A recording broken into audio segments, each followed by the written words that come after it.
meeting is being recorded. Boa tarde para todos.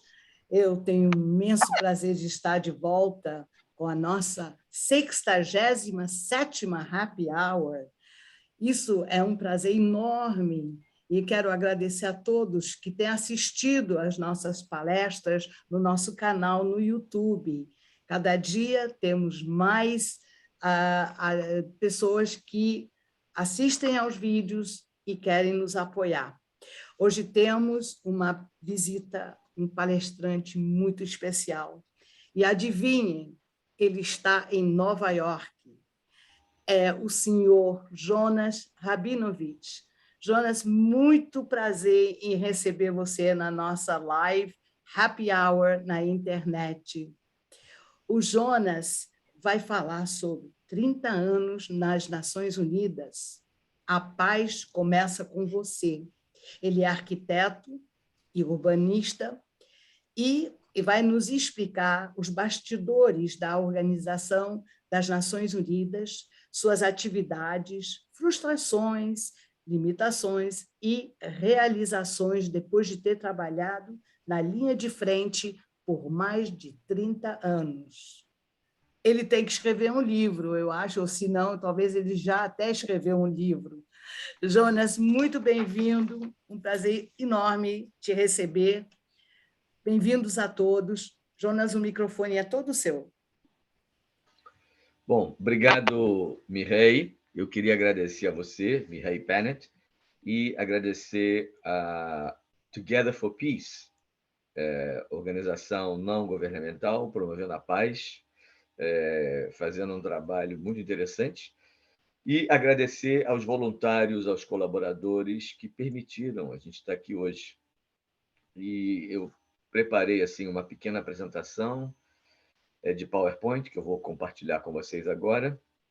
Eu quero fazer uma apresentação bastante informal e depois a gente abre para perguntas. Só um minutinho aqui.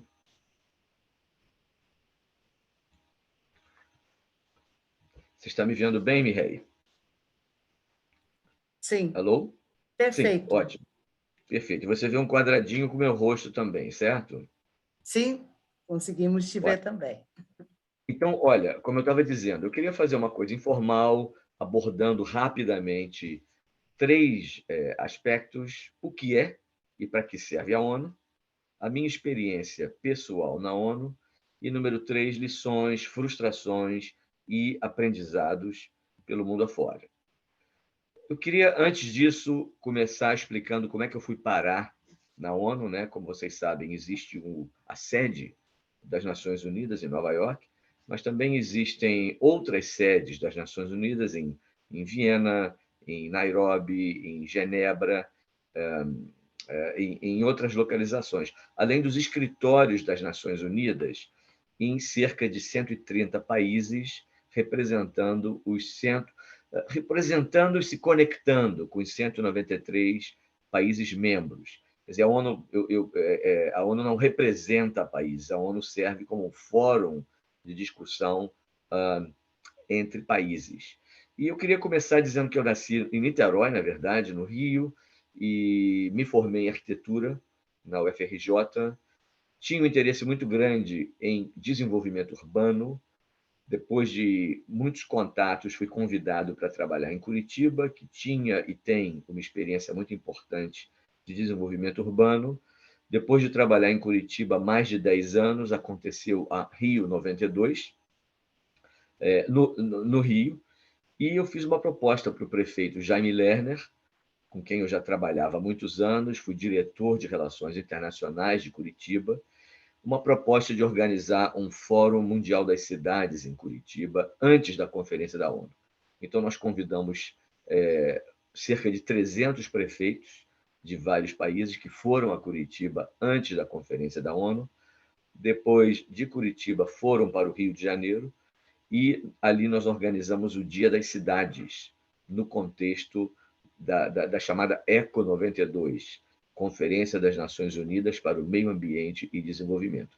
E essa reunião, esse Dia das Cidades, se transformou no capítulo de autoridades locais, de prefeituras de desenvolvimento local da Agenda 21, que foi o principal documento, a principal síntese das resoluções da conferência. E com isso a ONU me convidou para fazer uma consultoria de 3 meses.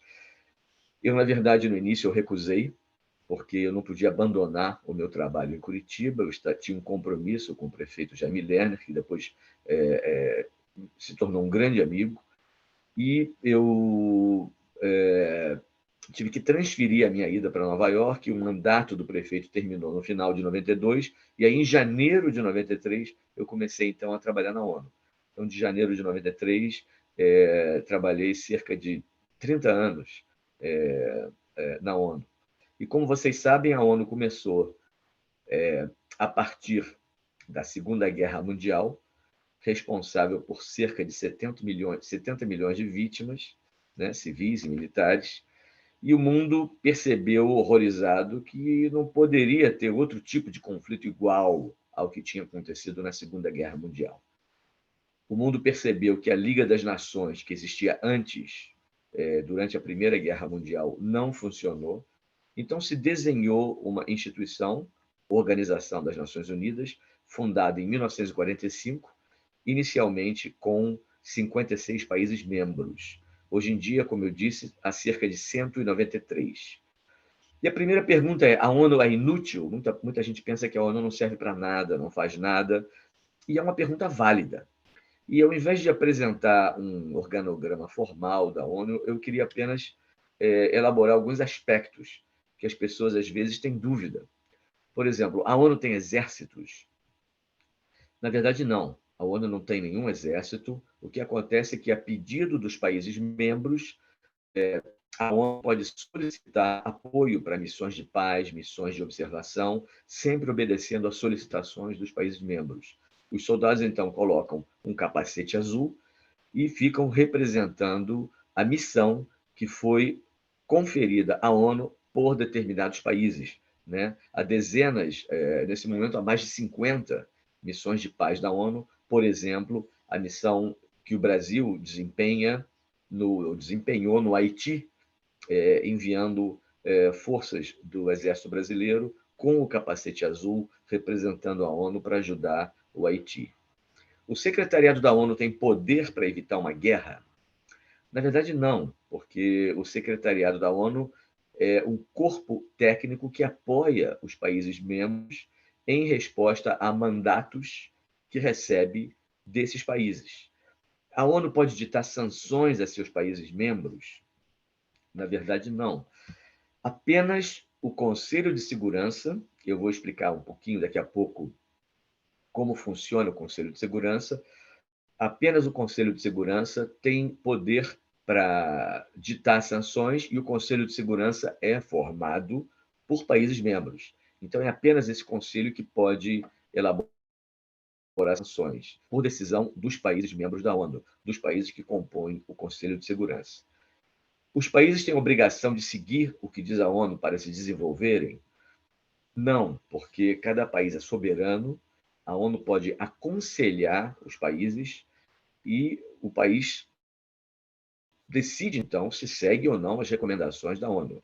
No meu trabalho de conselheiro sênior da ONU, eu sou enviado aos países para assessorá-los em assuntos que interessem a eles. Eu só posso visitar um país quando me convidam para discutir assuntos que interessem a eles. Acabei de me aposentar da ONU, agora no início de março, então passei 30 anos me desenvolvendo essa parte, me dedicando a essa parte de desenvolver questões relacionadas a desenvolvimento urbano, recuperação de cidades após tragédias naturais ou tragédias de guerra, a questão relacionada a desenvolvimento urbano, desenvolvimento local, etc. Eu vou dar mais detalhes daqui a pouco. Existe uma secreta à prova de bombas no subsolo da ONU, com alimentos e acomodações para que líderes mundiais possam discutir o futuro do planeta em caso de uma guerra nuclear? Não, isso apenas existe em filmes de ficção científica. Extraterrenos já visitaram a ONU e pediram para falar com os líderes mundiais? Também não, só apenas em filmes de ficção científica. A ONU é alvo de terrorismo? Eu vou responder, na verdade isso é uma coisa recente, né? A ONU foi fundada em 1945 e, mais recentemente, houve vários atentados, inclusive o atentado em Bagdá, com um caminhão-bomba, que acabou ceifando a vida do representante do secretário-geral na época, foi o brasileiro Sérgio Vieira de Mello. Aqui, por exemplo, nós vemos uma imagem da Assembleia Geral da ONU e a seta mostra o balcão da ONU com as cadeiras verdes. E na concepção dos arquitetos do edifício da ONU, o edifício sede em Nova York, as pessoas poderiam caminhar da rua e entrar dentro do prédio da ONU para ver o rio, né, o East River, e também assistir aos países debatendo assuntos de seu interesse. Só que hoje em dia é impossível entrar na ONU a não ser com um credenciamento, uma vistoria, detetor de metais, etc. Quer dizer, a ONU é um alvo de terrorismo também. Se eu esqueci o meu crachá em casa, por exemplo, eu não poderia entrar no meu local de trabalho.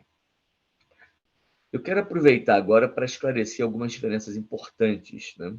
O secretário-geral da ONU é a pessoa que representa a ONU, ele é eleito pela Assembleia Geral. No momento, é o português António Guterres, que foi primeiro-ministro de Portugal. O secretário-geral da ONU, como eu disse, é eleito pela Assembleia Geral e há um processo de rotatividade. Agora é um europeu, depois será um asiático, depois um africano, um latino-americano, etc. Existe também o Secretariado-Geral da ONU, que é o corpo técnico que trabalha para a ONU. São cerca de 37 mil pessoas no mundo inteiro. Em Nova York, cerca de 5 mil. E em todas as áreas nas quais a ONU trabalha. A Assembleia Geral da ONU é, por um lado, a sala principal, da sede principal da ONU, e é também a Assembleia de todos os países membros, 193 países, representados, às vezes, por seus chefes de Estado, quando há a abertura do segmento de alto nível da Assembleia Geral, ou por seus embaixadores, quando todos os 193 países se reúnem. O Conselho de Segurança tem um número menor de países, são 5 países permanentes, os Estados Unidos, a Rússia, a Inglaterra, a França e a China. Esses são os membros permanentes, desde a fundação da ONU, e 10 membros rotativos a cada 10 anos. Desculpa, a cada 2 anos. 10 membros a cada 2 anos. No momento, o Brasil é membro do Conselho de Segurança da ONU. Há também outros conselhos, o Conselho Econômico e Social, onde eu trabalhava, no Departamento de Assuntos Econômicos e Sociais, o Conselho de Direitos Humanos, o Conselho de Tutela, que cuidava do processo de descolonização da África. Quando a ONU foi fundada, a maioria dos países da África ainda eram colônias. Há também o Tribunal Internacional de Justiça, que fica em Haia e julga assuntos de acordo com petições de países membros. Então, às vezes, se diz que, por razões políticas, um político vai levar outro à ONU. Eu preciso denunciar a ONU o que está acontecendo aqui. Na verdade, não é bem assim que funciona. Quer dizer, quando alguém diz que vai levar um assunto à ONU, a gente precisa ver se a ONU tem mandato para decidir sobre esse assunto, e quase sempre as pessoas querem apenas chamar atenção na mídia nacional sobre o problema. Depois a gente pode elaborar um pouco mais sobre isso. Essa é a sala do Conselho de Tutela, que é uma sala muito bonita, né? Hoje em dia serve para várias outras reuniões da ONU.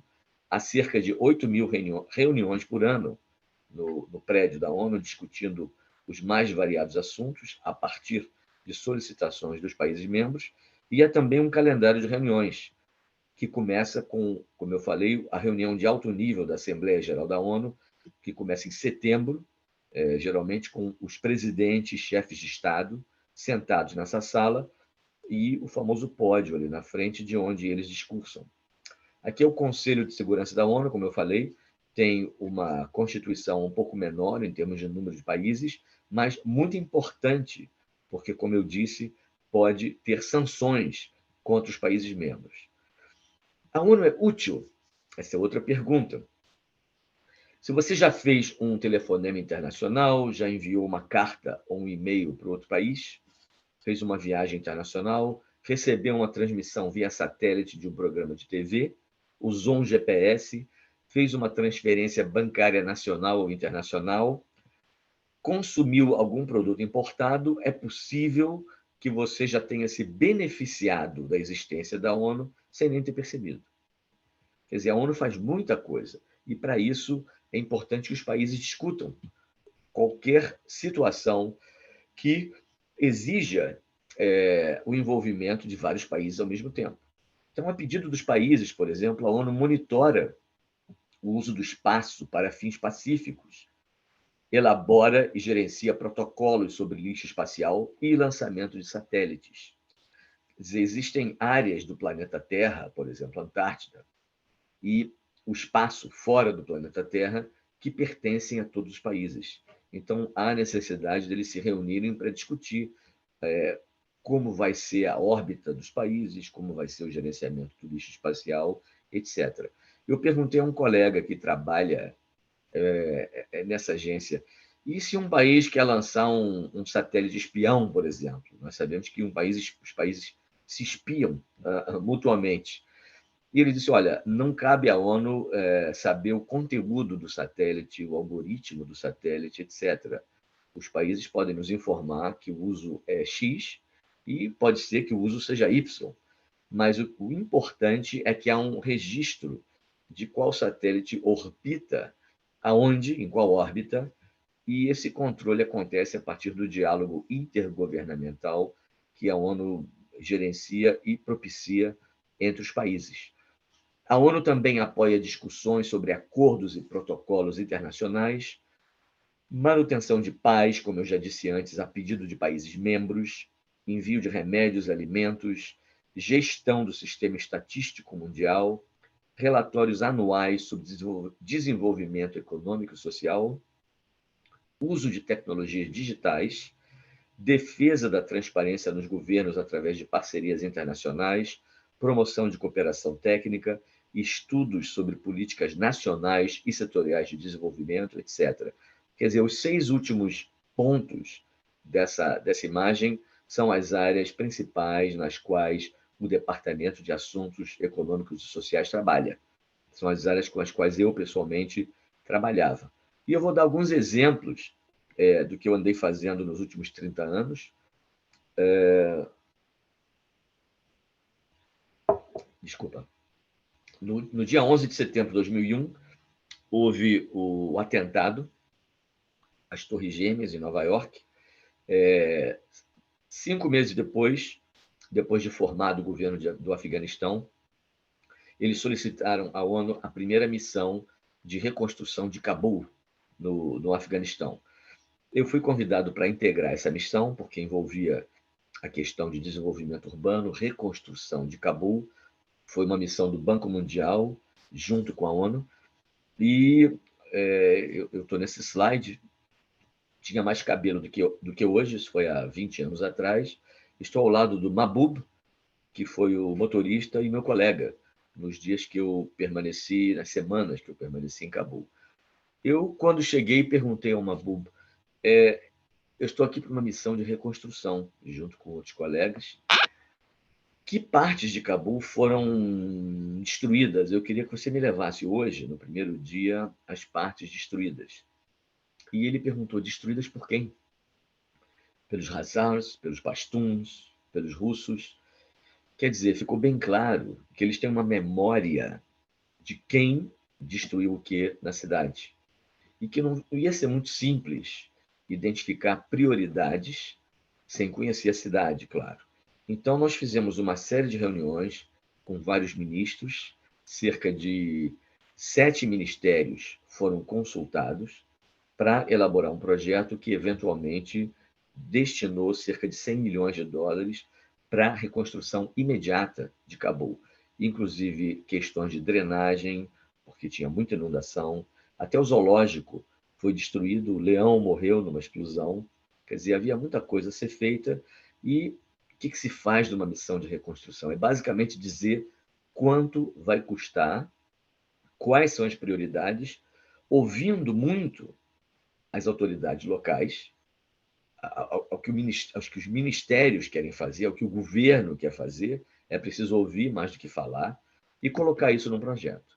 Então, todos os recursos, na época, os 4 bilhões de dólares colocados como dividendo da paz para o Afeganistão, foram destinados para projetos através de documentos de projetos realizados pelas várias missões que visitaram Cabul. Esse era o chefe de segurança, havia um briefing, foi uma tarde inteira comigo e vários outros colegas participando de um briefing de segurança. A gente aprendia coisas, por exemplo, a delicadamente, educadamente, dizer não para convite de tomar chá, por exemplo, ou para visitar a casa das pessoas. São pessoas com alto nível de hospitalidade, as pessoas receberam a gente muito bem, o pessoal é muito simpático, parecem brasileiros. Mas a gente não sabia se existia alguma má intenção por trás desses convites.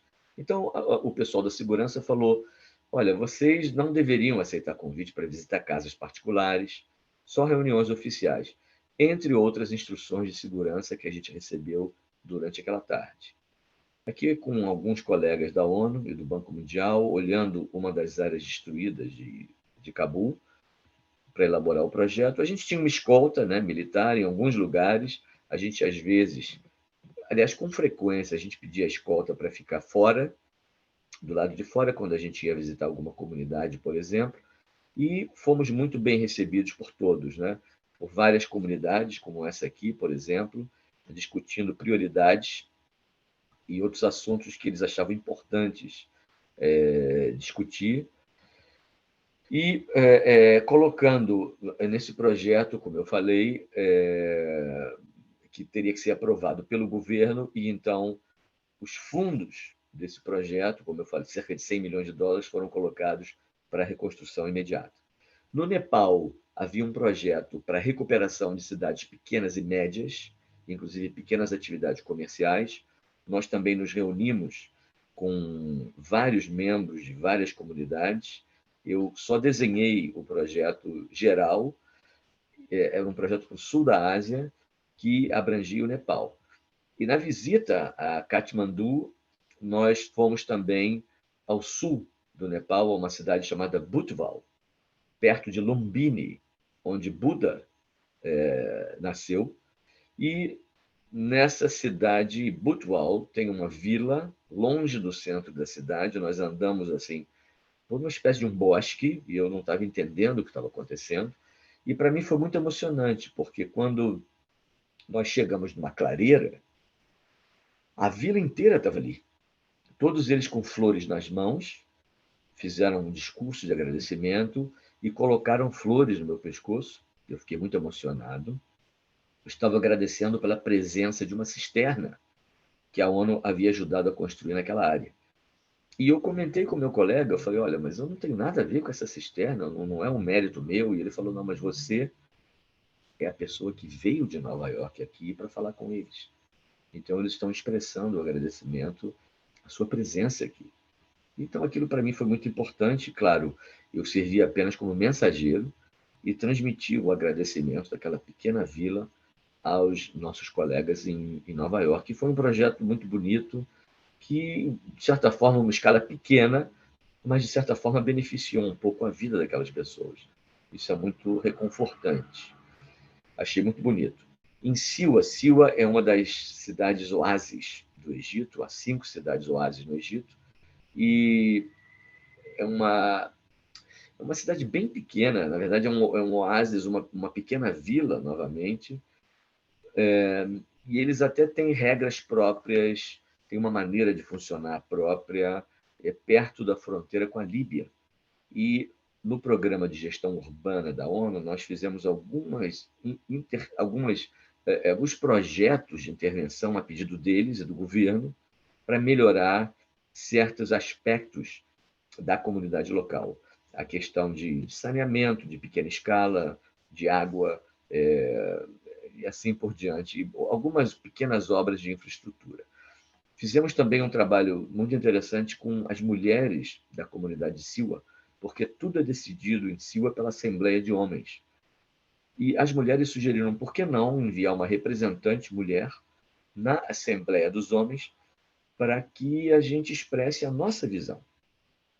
Então, pela primeira vez na história deles, as mulheres se reuniram com o apoio, o aval da ONU, e uma mulher foi escolhida para representar a voz das mulheres e, de maneira geral, na Assembleia dos Homens. E os representantes lá dos governos da Suécia, da Suíça, que estavam colaborando, da Inglaterra, que estavam colaborando com o projeto, acharam aquilo muito interessante, foi muito bonito também. O Laos é um país que fica, bom, no leste da Ásia. É curioso, um país extremamente religioso, é um país comunista, muito hierárquico e, ao mesmo tempo, que segue assim com muito interesse a questão de desenvolvimento sustentável. E eles queriam fazer um relatório que os países apresentam à Assembleia Geral da ONU sobre desenvolvimento sustentável, e nós organizamos um seminário com foco em os 17 Objetivos de Desenvolvimento Sustentável e, no meu caso, a questão de governo digital para melhorar a oferta de serviços e desenvolvimento local. Aqui é no Butão, onde a questão mais importante era a coordenação institucional para desenvolvimento sustentável. Quase sempre não há uma coordenação entre instituições, um ministério não sabe o que o outro está fazendo, então nós nos reunimos com vários ministérios. Na foto da esquerda é o pessoal do planejamento, na foto do centro, ao fundo, é a prefeitura da capital do Butão, é Thimphu, e pessoas que trabalham também no gabinete do primeiro-ministro. Aí funciona o governo central também do Butão. À direita, o governador da província de Thimphu, que é a província da capital. Eles usam essa roupa típica sempre na rua e nas reuniões oficiais. E o manto que eles colocam sobre o ombro tem cores diferentes que indicam uma certa hierarquia na maneira como eles funcionam. Os da esquerda, na foto à esquerda, estão mais informais, e os da foto na extrema-direita estão formais. O governador com o manto vermelho, os colegas de manto branco e a minha esquerda com um manto branco, com uma tira vermelha, indicando o nível hierárquico dele.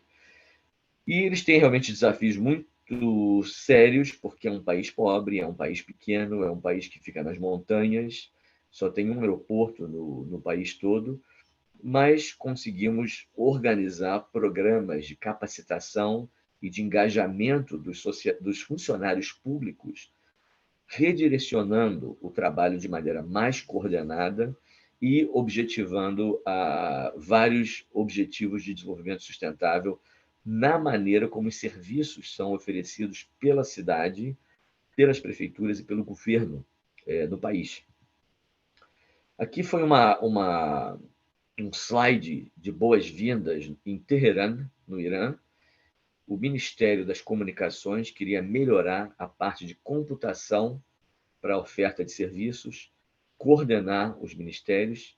Então, no auditório do Ministério das Comunicações, em Teherã, no Irã, nós organizamos o primeiro workshop de governo eletrônico, e-government, na República Islâmica do Irã. E eles me deram as boas-vindas e deram as boas-vindas a um colega nosso, que nós dois fomos de Nova York para organizar esse workshop e para fazer um plano de trabalho envolvendo vários ministérios para melhoria de serviços no país. Essa é uma vista do meu quarto, lá em Teherã. Como é uma república islâmica, na agenda da reunião, eles colocam um horário de oração. Eles foram muito educados, não insistiram para eu participar, dessa parte de oração. E havia um coffee break para o meu colega e para mim. Eles se reuniam com a gente, discutiam outros assuntos, enquanto os outros colegas que rezavam algumas vezes por dia cumpriam essa parte formal da agenda. Nós fomos muito bem recebidos. Vocês veem aqui à direita, as funcionárias públicas lá usam uma roupa preta, um chale cobrindo o cabelo, e resultou num programa de coordenação institucional e melhoria da questão de governo digital por parte do Irã. Esse foi assim um jantar de recepção, uma recepção que fizeram novamente as funcionárias públicas aqui no primeiro plano, e discutimos também como melhorar a parte de serviços públicos utilizando computadores, né? Eu não estava lá para discutir paz no Oriente Médio. A minha agenda era uma agenda técnica, uma agenda pequena, e, ao mesmo tempo, foi muito bem sucedida. Eles mandaram uma carta muito, muito simpática, muito de agradecimento efusivo pela nossa presença lá, agradecendo o pequeno apoio que a gente deu a essa parte dos desafios governamentais que eles têm. Quer dizer, aqui concluindo a apresentação, eu acho que quanto mais a gente inclui, mais próximo a gente fica dos ideais de paz e entendimento entre as pessoas e entre países defendidos pela ONU. A ONU agora passa, talvez pelo seu desafio mais sério, mais grave, mais importante, desde a fundação da organização, em 1945, agora, 2022, com o conflito entre Rússia e Ucrânia, realmente o poder da ONU de tentar evitar uma guerra está sendo testado, as limitações da ONU estão sendo testadas. Número 2, mesmo com as suas imperfeições, eu acho que o mundo está bem melhor com uma ONU do que sem uma ONU. Quer dizer, na época da Segunda Guerra Mundial, o mundo atônito assistiu a Alemanha nazista invadir a Dinamarca em 6 horas. E ninguém pôde fazer nada, não havia nenhuma instituição que pudesse se posicionar de maneira firme sobre isso. Então, se espera que a ONU, com os mecanismos frágeis que ela tem hoje em dia, possa, de alguma maneira, tentar evitar que esse conflito se torne muito sério. O secretário-geral da ONU já expressou a preocupação que ele tem com isso, já expressou e já lembrou aos países membros a importância de se seguir a Carta da ONU, uma carta assinada por todos os países membros, e o desafio é até que ponto a agenda nacional de cada país vai acabar sendo mais importante do que uma agenda global, coletiva, de paz que todos os países querem. E, como eu disse antes, a ONU passa agora pelo teste mais difícil desde a sua fundação, e nós estamos acompanhando o desenrolar dos acontecimentos. O fato é que a ONU realmente não tem o poder, como eu falei antes, de dizer aos países o que eles devem fazer. Nós funcionamos como um apoio aos países, e eu espero que esse apoio seja na direção certa, na direção da paz. Muito obrigado pela atenção de vocês. Nada, olha, um prazer enorme essa aula que você acabou de nos apresentar, Jonas. Eu acredito muito que as Nações Unidas é um ponto muito importante no nosso mundo, que ela nos mantém um certo equilíbrio. Como você mesmo diz, ela não tem total força, mas ela tem sim uma expressão muito importante no nosso mundo moderno de hoje, né? Eu gostaria também de saber se vocês têm alguma pergunta, Pedro, Lígia, Rebeca, por favor. Eu tenho. Ok, Pedro, por favor. Eu achei muito legal você falando sobre trabalhar na ONU, gostei muito. Mas eu fico curioso como eu posso trabalhar na ONU, como eu posso ser convidado a trabalhar na ONU. Tá. E a nível de curiosidade também, Você apresentou tantos países que você foi, mas eu fiquei curioso quanto a isso. Se você falava a língua desses países ou se vocês conversavam em inglês. Tá. Eu vou começar pela segunda pergunta, que é mais fácil. Claro, você, para trabalhar na ONU, precisa falar inglês e ajuda você a falar uma das 6 línguas oficiais da ONU. Então, a ONU tem Espanhol, 6 línguas oficiais: chinês, inglês, francês, espanhol, russo, chi- chinês e chinês, árabe. 6 línguas oficiais. A ONU tem 2 línguas operacionais, que são inglês e francês. Quer dizer, enviando correspondência em inglês ou em francês, a ONU tem que responder. São as chamadas línguas operacionais. Então, a primeira coisa para você trabalhar na ONU, se você quer trabalhar na ONU ou em qualquer outra instituição internacional, claro, falar línguas. Você já fala português muito bem, claro, e espanhol é parecido. Então, seria já uma vantagem você melhorar um pouco o inglês, melhorar o espanhol, né? Há uma certa discussão. Eu fui a uma reunião, por exemplo, de países de língua portuguesa na África. A Guiné Equatorial é um país que tem o espanhol como língua oficial, mas eles se uniram também à comunidade de países de língua portuguesa. E me perguntaram quando o português vai ser uma língua oficial da ONU, e uma língua falada por 650 milhões de pessoas no mundo, segundo algumas fontes.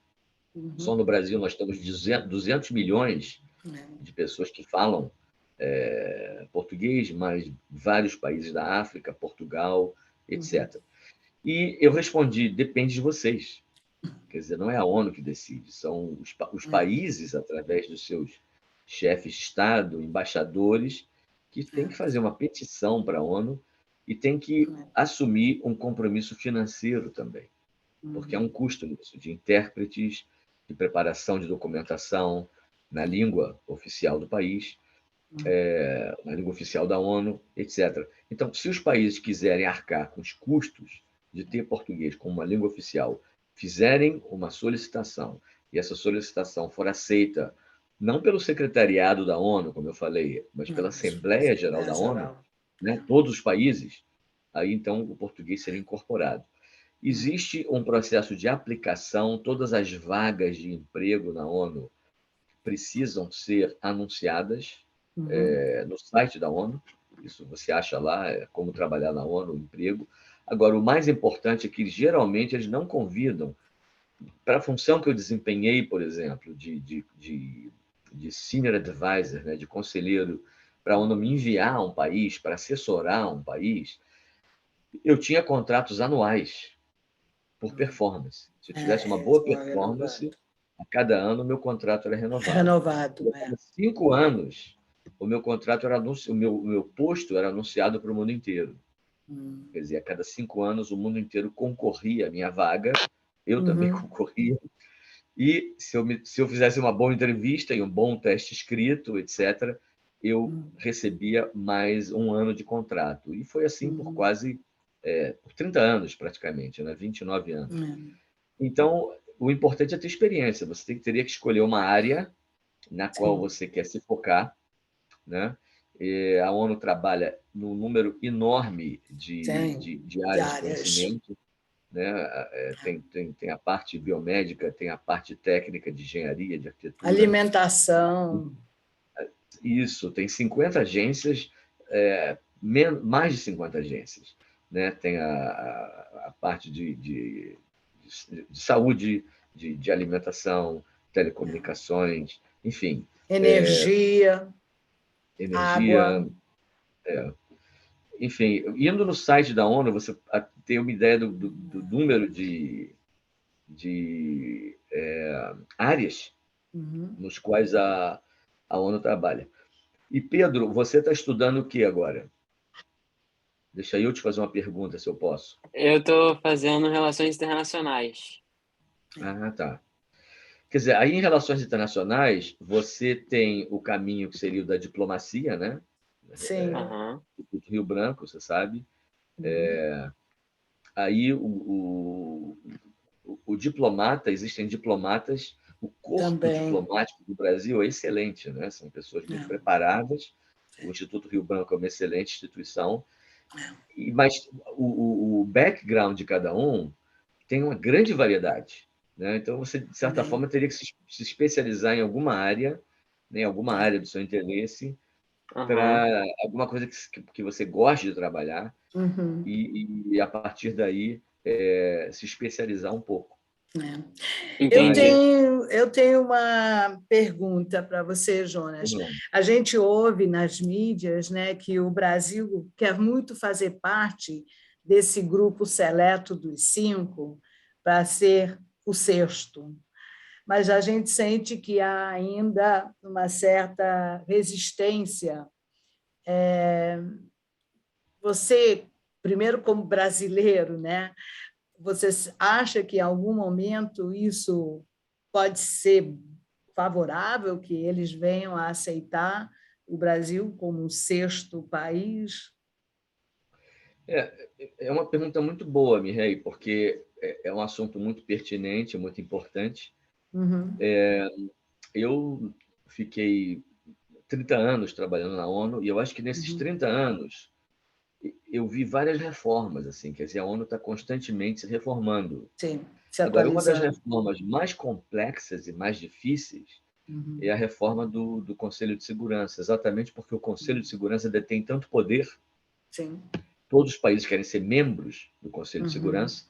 O Conselho de Segurança é um pouco anacrônico na sua composição, porque reflete uma composição do pós-guerra, de 1945, mas é o que tem servido até o momento para manter um certo equilíbrio entre as principais divergências de opinião que existem dentro da ONU. Então, é uma questão regional também, por exemplo, se a Nigéria quer ser membro do Conselho de Segurança, a África do Sul pode perguntar por que a Nigéria e não a África do Sul? É Né? verdade. Se a Tailândia quiser ser membro do Conselho de Segurança, a Malásia pode perguntar por que a Tailândia e não nós, a Malásia? Pandora's Box. Sim, é uma caixa de desafios, né? Exatamente. A Argentina pode perguntar por que o Brasil e não a Argentina? É verdade, é Então, verdade. a decisão sobre essa composição é muito chave, muito importante, mas até hoje não se chegou a uma conclusão sobre isso, e depende basicamente dos países e da sanção da Assembleia Geral. Mas nós tivemos, por exemplo, o doutor Baena Soares tinha sido nomeado pelo Kofi Annan de ser presidente de um movimento de paz alguns anos atrás. Também, como você falou, o Sérgio Vieira de Mello, né, que foi também convocado para ir para o Iraque, onde, infelizmente, ele veio a falecer naquele ataque terrorista. Inclusive, o troféu da Together for Peace homenageia Sérgio Vieira de Mello, né? Foi um troféu feito pela H. Stern, o Sr. Hans Stern, e a mãe do Sérgio, Dona Gilda, recebeu esse primeiro troféu quando fizemos o lançamento do Fórum Mundial em 2009, aqui no Rio de Janeiro. Jonas, eu quero te agradecer imensamente pela sua apresentação. Realmente foi uma aula, né? Eu agora gostaria, quando eu for para Nova York, de ver se é possível assistir a uma assembleia, né? Se eles têm abertura, tentar receber um convite, né? Porque seria um momento muito, muito importante. Eu te passo o microfone para suas últimas considerações. Bom, só agradecer a você, Mirei, a todos que assistiram, agradecer a Together for Peace, as pessoas que trabalham pela Together for Peace. Você vindo a Nova York, eu estando aqui, mesmo aposentado, eu tenho um passe da ONU que eu posso entrar no prédio da ONU, te convidar para fazermos um tour. Você já conhece bem o prédio, mas se for interessante, a gente toma um café lá e conversa mais sobre todos os assuntos aí que vão estar sendo discutidos, né?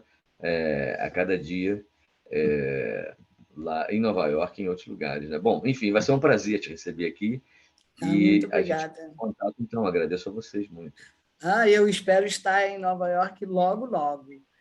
E Tá bom. gostaria de agradecer a todos e convidar todos vocês para a nossa próxima Happy Hour, que deve acontecer muito em breve. Até lá, agradeço a todos. Muito obrigada. Até a próxima. Tchau. Bye, bye.